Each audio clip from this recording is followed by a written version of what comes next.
Fear is a very natural and beneficial part of being a human.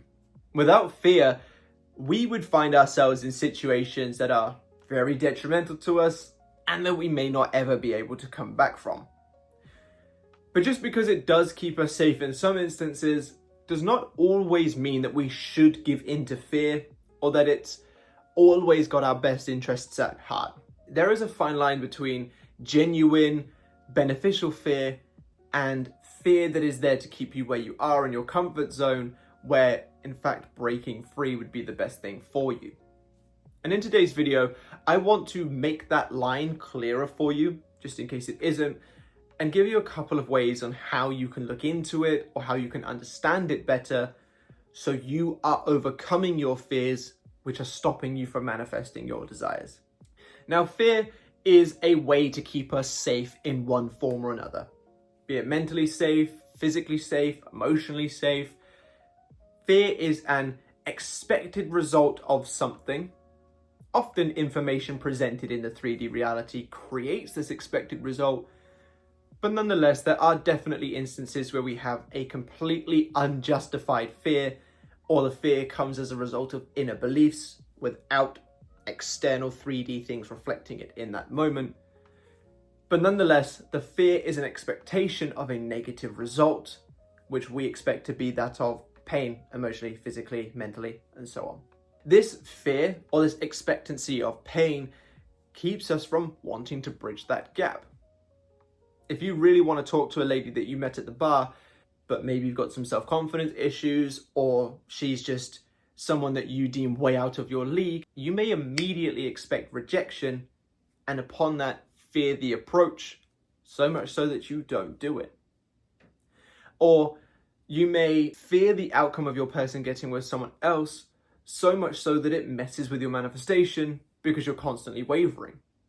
The reason being, the expectancy of the pain of them being with someone else has part of your mind wanting to run for the hills, which is why you focus on it and waver. Now, fear in and of itself, what our mind is doing is it's trying to come up with a solution for that problem. It's trying to avoid the expected pain that comes as a result of that problem, but it gets stuck looking at the problem as opposed to reaching that solution. And oftentimes, this breeds itself in us doing nothing at all. Like I said, not every fear should be given into. If you're about to go to, some place and you see 3 lions stood in front of it, of course, don't just go running at them because Matthew said fear is something you should overcome. In that instance, run. Or, I don't know how you deal with lions. I don't know if running is the best option. But you know what I mean? Don't just go head first in it like an idiot. But when it comes to approaching that lady that I referenced, fear in that case isn't always worth giving into, because you never know. That could be the woman of your next children. Who knows? But fear is your mind dwelling on the problem, the rejection, the third party, the lions, whatever it is that may come up, and never actually fully reaching the solution like it wants to. In most cases, the solution is as simple as, what would you do if it happened? By simply knowing that, that cuts your fear in half. If you sat there and went, if I approach that lady, what is the worst thing that she could do?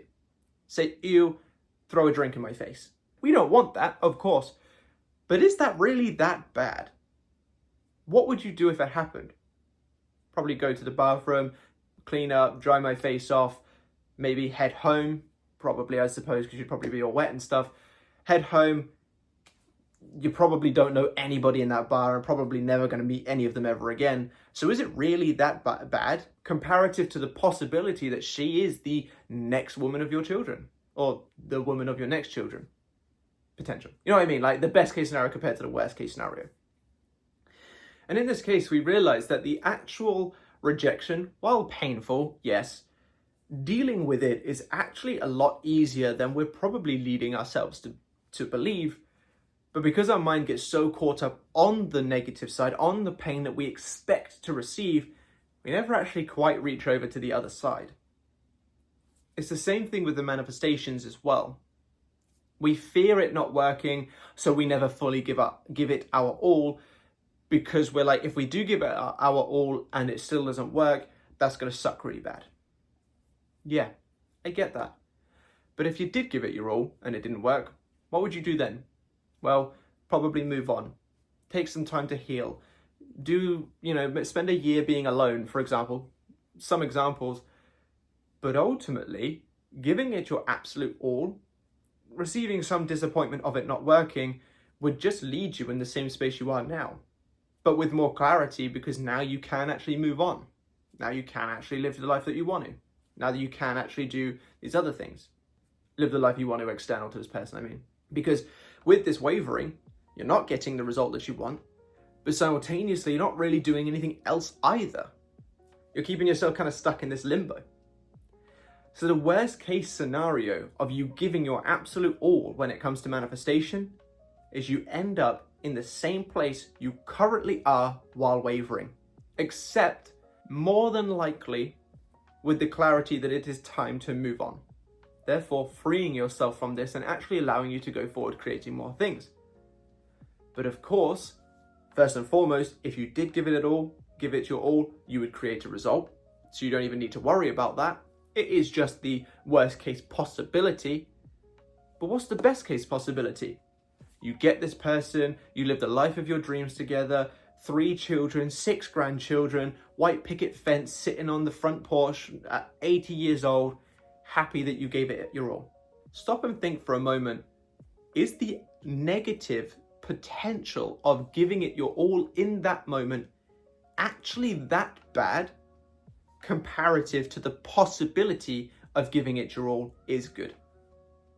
Because in my view, giving it your all, having some disappointment and moving on is actually much better than not giving it your all, sitting in a wavering space, neither moving on nor getting what you want. But the good side of giving it your all is you get everything. So when it comes to manifestation, I recommend looking at it like that. Sit there and ponder just for a moment, what is the worst case scenario of whatever you are fearing, and how would you handle it? Because by having an understanding of how you would handle it, you now have a mild backup plan if it happens, meaning you no longer have any need to think about it. What is the purpose on constantly dwelling on the worst case scenario if you know creating that best case scenario in your mind creates it, but you also have a backup plan of the worst case scenario if it was to ever happen? You never need to. There would be no purpose. Therefore, allowing your mind the freedom of thinking about that worst case scenario, because all it is trying to do is come up with a way to avoid that pain. But if you've created a backup plan for if it was to happen, and also created the understanding of the best case scenario, you can now pursue the joy as opposed to avoiding the pain, because even if you receive the pain, you know how to handle it. Now, it is quite corny, I'll admit, but there are 2 acronyms for fear that I think are worth using as well, which is face everything and run, or face everything and rise. Super cringy. It makes me think of like the old, I think it was MySpace pictures where it'd be like SpongeBob dressed up in a gangster outfit and it'd be like face everything and run or face everything and rise, and it makes me cringe. But it still is worth having in the back of your mind. The fear is merely an expectation of pain. You can choose whether or not you're going to pursue the joy that could potentially come or avoid the pain that could potentially come. In almost all instances, it is better to regret doing it than not doing it. And there's one more thing as well that I think is worth keeping in the back of your mind with the acronyms, and that is Murphy's Law.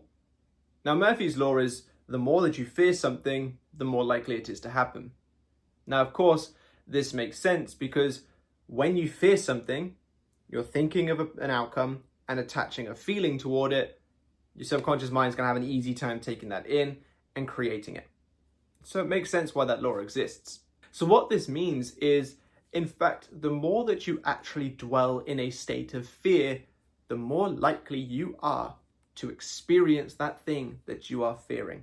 So with the thing that you don't want to experience, it makes more sense to work on overcoming it and to actually manifest irrelevant to the fear or setting the fear aside, than it does to have that fear going on in your mind. That has the potential to create. It has a likely potential to create. Tell you a little funny story. There was actually, I wouldn't necessarily say it was a fear, but I suppose you could say it was more like a very big distaste toward experiencing, so much so that every time I checked my phone, I was expecting it there from a negative sense.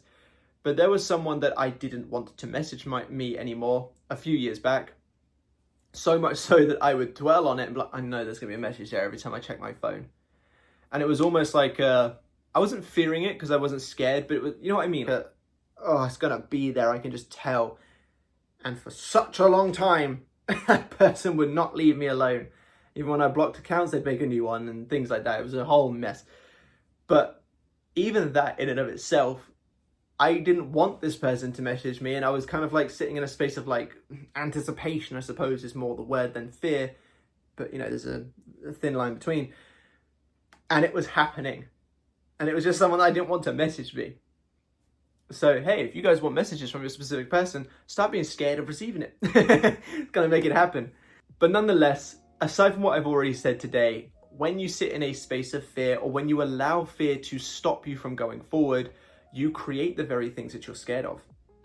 Yes, you may not get rejected by that person specifically, but you're going to sit in a constant space of rejection because no one wants you, because you fear rejection.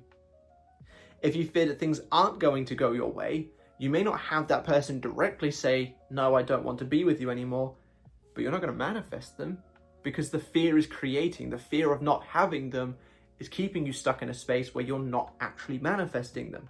So like I said, face everything and run, or face everything and rise. The more you fear something, the more likely it is to happen. All fear is your mind's way of trying to solve a way to avoid the pain that it expects you to experience. So what you should do is you should understand that all it is doing is trying to keep you safe and work with it. Understand the worst case scenario and realize in most cases it's not actually that bad. On the instances where it may be bad, because I'm not going to say that you not receiving your person isn't that bad, because I understand that, and if my manifestations hadn't worked, I'd have been upset too. I was upset when my first one didn't work, as I think I referenced in Monday's video. But, so I can understand that, you know, some things will be bad, but on those things, get a clear understanding of what you would do if it was to happen. So you have created a backup plan, allowing your mind to stop focusing on that event so much because you now understand what you would do if it would happen. But consider the best case scenario of each example or each thing and realize that the pursuit of the joy vastly outweighs the avoidance of the pain. Some rejection by approaching that person in the bar is nowhere near as negatively impactful as meeting the woman of your dreams may be positively impactful, as an example. And by showing your mind these kind of different alternatives and possibilities, you're opening yourself up. Because all your mind is doing is thinking, rejection, fear, pain, don't want, ouch. You're not opening up to the possibility that she might actually want you back. You're not opening your mind to the possibility that you might just simply have something that the other candidates going for the job don't. You're not opening your mind to the fact that if you fully committed to your manifestation, you'd get it and could have the life of your dreams. Your mind is just looking at the thing thinking, let me avoid this pain. Open it up to seeing the possibility of joy. I trust this video has helped. If it has, drop me a like and a comment. It's free for you, takes a couple of seconds, but it really does help the channel grow and helps me continue showing up with these kinds of videos.